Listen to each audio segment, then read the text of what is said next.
Good afternoon, it's Jeffrey Christian, CPM Group. It's about 12:30, 12:35 in New York on the 28th of June. Silver prices have fallen below $21.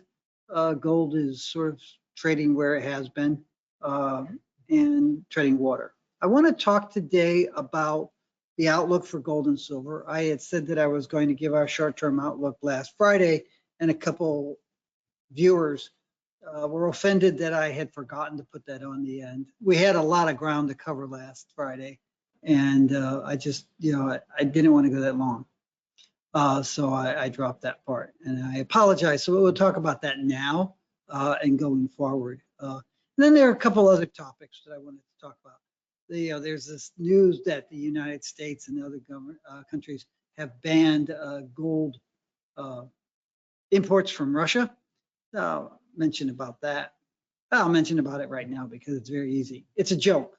The United States hasn't been importing gold from Russia. Most other countries haven't been importing gold from Russia. Even before the war, much of the gold that was being produced in Russia was being absorbed within Russia, either by individual investors or by industrial and jewelry manufacturers or by the central bank. So there wasn't a lot of gold coming out of Russia. I don't think any of it was coming to the United States for many years.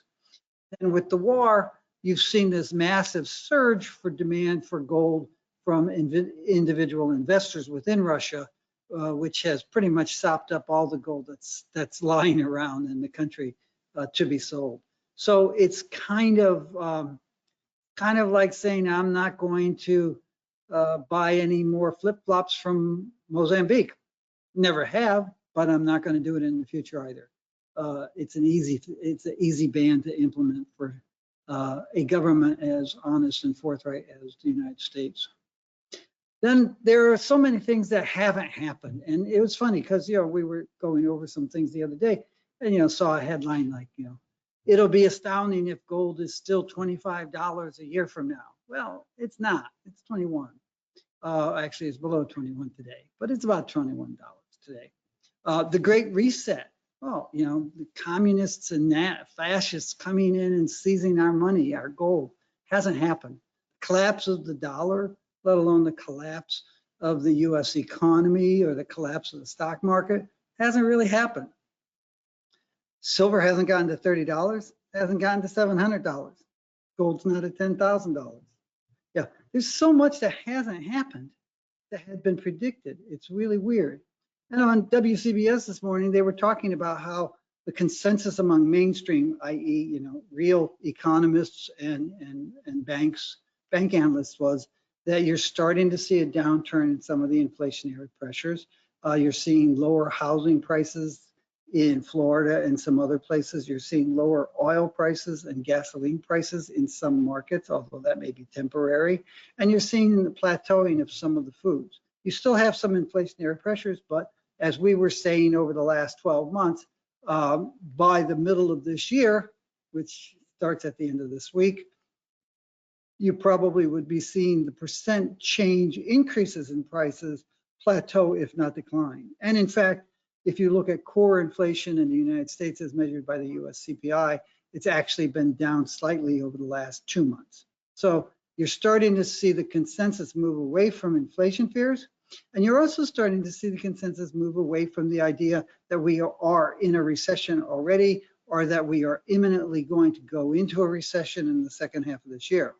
The consensus is still in line with CPM Group's long-held view, which is that there is a recession on the horizon, but it may be 2024, 2025 before we see it. There are still a lot of economists who are saying 2023, although there are a lot of other economists, including those at the IMF, the World Bank, and the OECD, who are saying, no, we will see weaker growth in 2023, but we probably will stay out of a recession. So a lot of things haven't happened that doomsayers said it would happen. So it goes, And then I'm going to talk a little bit at the end about Comex and London gold and silver inventories. So gold and silver prices. We can see here gold prices continue to tread water pretty much above $1,800.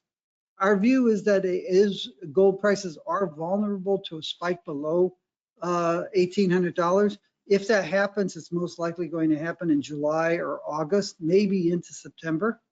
You'll be seeing interest rates rise. You're going to see people looking at lower inflation expectations, moving away from the fear and loathing that the stock market's going to crash completely or the dollar's going to crash completely, or that we're moving into a deep and perilous disaster. People will say, okay, it's hurricane season. We will have a FOMC meeting not until the 26th or 27th of July. The FOMC has 4 more meetings scheduled for this year: 26th, 27th of July, 2021 of September, 1st and 2nd of November, and then 13th, 14th of December. Probably see interest rates rise in July. So that's going to be kind of a short-term negative on gold. You're into a seasonal weakness for fabrication and investment demand, July and August. In that kind of environment, you might see the gold price test that 1,800 and maybe move below it, maybe to 1,780, maybe as low as 1,750. But then we think that from a longer term perspective, the market dusts itself off. In the fourth quarter, you'll see somewhat higher prices. And in 2023, you'll probably see higher prices too, as the market dusts itself off, continuing this consolidation period that we really have seen since the middle of 2020, with the idea that you're going to see a broader, bigger move upward, as we saw in 2019 to mid-2020, at some point when economic and financial issues actually get worse, instead of just being feared to get worse by fearmongers and fear marketeers. Silver has been weaker. It has fallen below that consolidation band.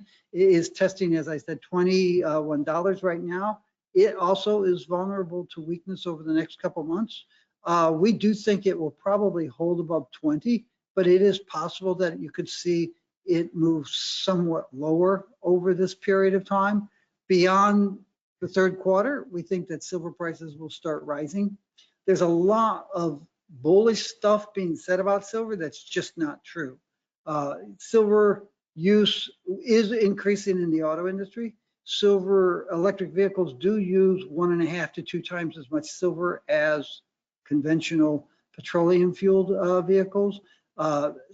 Electric vehicles are taking market share, but they're not taking it as rapidly as some people say.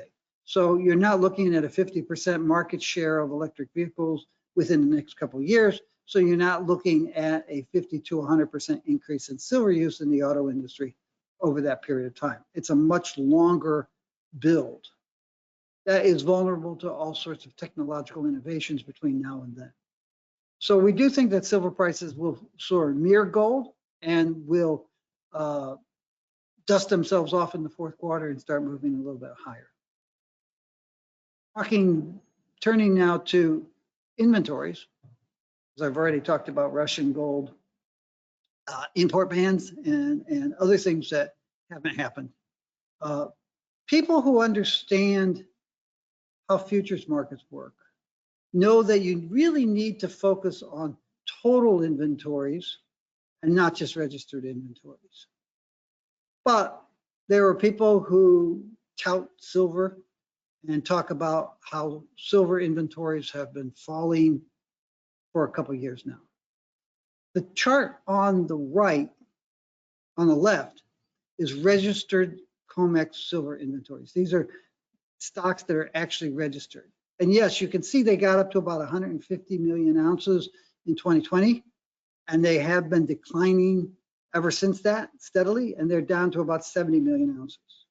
I keep hearing about the millions of ounces that are coming off now, but the reality is that as of yesterday, Comex inventories were a little over 70 million ounces registered and about 264, I think, million ounces total. So you still have plenty of silver there, but on the registered side, it was 70 million ounces. That's down from 72 million ounces at the end of May. So there hasn't been a massive withdrawal. Now, July is an actively traded month. First delivery date is this Thursday, the last trading day of June. There are still 109 million ounces of open interest in the July market. That could cause the price of silver to spike higher over the next 3 or 4 days. Most of that 109 million ounces ultimately will be rolled forward. Most of it is not held by people who plan to take delivery. Most of it is held by people who look at the chatter on the internet about how the silver price is going to skyrocket and there's not enough silver to meet demand and deliveries, et cetera, et cetera, et cetera. And they're saying, fine, I will hold my position, my long position, until the shorts pay me a premium. They're not looking to take the delivery and put up 100% of the value of the silver. They're looking for the price to spike higher, and then they'll sell it off. They'll sell their long positions back to the shorts. I won't bore you with the details as to why the shorts are in that position. There's a very clear issue that we've explained numerous times over the last 35 years, at least to paying clients. But it's much more complex than I should deal with here. Now, the important thing is look where the inventories are. They are back to the levels that we saw in late 2019, 2020. Compare 70 million ounces, not to the 150 million ounces 2 years ago. That's important to pay attention to. But what's really important is to compare that to the inventory levels from, say, 2000, 1998, 2000, until 2019. Inventories, registered inventories, were 20 to 90 million ounces during that period of time. Most of the time, they were 20 to 70 million ounces. As the bear market in silver progressed from 2015, 2016 into the middle of 2020, you saw a massive amount of silver show up in Comex registered inventories, in Comex unregistered but eligible inventories, and in London inventories. I'll show you the London stocks in a couple slides. What was happening was that investors were selling silver. It was going into market maker inventories, and some of those market maker inventories were going in there. So you saw Comex registered stocks go from 22 million ounces in 2018 to 150 million ounces in 2020, 2-year period. And now they've come back down to about 70 million ounces. So about half of the silver that showed up during the bear market has been taken off of the market. You have to put the inventory decline in perspective. Yes, it's come off sharply. Yes, it's still 3.5 times higher than it was in 2018. It's just not an issue. And then, as I said, if you really understand the relationship between registered and eligible inventories, you're going to look at total inventories, which are much higher. Not a squeeze going on here. So that's the story with Comex silver inventories. Comex gold inventories are even more so. You see the registered inventories on the left. They went very sharply higher into the bull market in 2020, and they have stayed high. Those are the registered stocks, around 17, 18 million ounces, and then eligible stocks equally high. And then if you go over to London, you can see the London gold stocks staying high and the London silver inventories coming off. And they are back down to around where we were in 2017.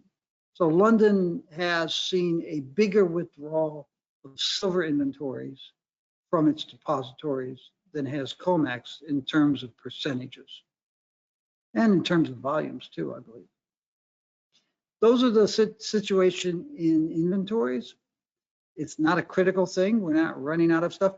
I actually was looking at some old data that I want to get updated and show you when it's updated.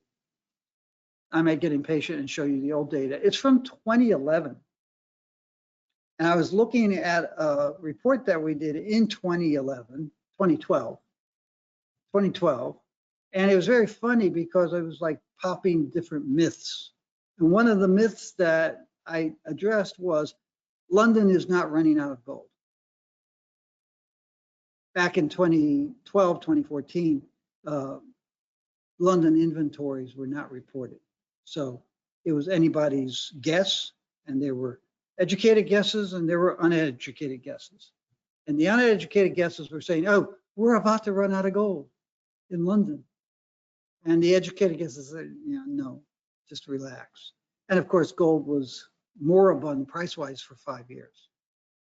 You can read some of that stuff. That document actually is in the CPM website in the free reads area. It's called Market Views. And one of the Market Views sections is called Accurate Data or something like that. And there's a presentation saying, something like good data, bad data. And that presentation has that information in there. I'll be back on Friday. Maybe I'll have that other data updated. I think it's going to be fascinating for everyone, and it will be illuminating for those who are able to be illumined. Take care, stay clean, take care of yourself, take care of the people around you. And if you're in the United States, have a good holiday weekend. If you're in Canada, have a good holiday weekend. I understand you celebrate the 1st of July because you were anticipating getting rid of those noisy neighbors to the south on the 4th of July. So enjoy your holiday weekends if you're in one of those two countries, and generally be good and think. Take care.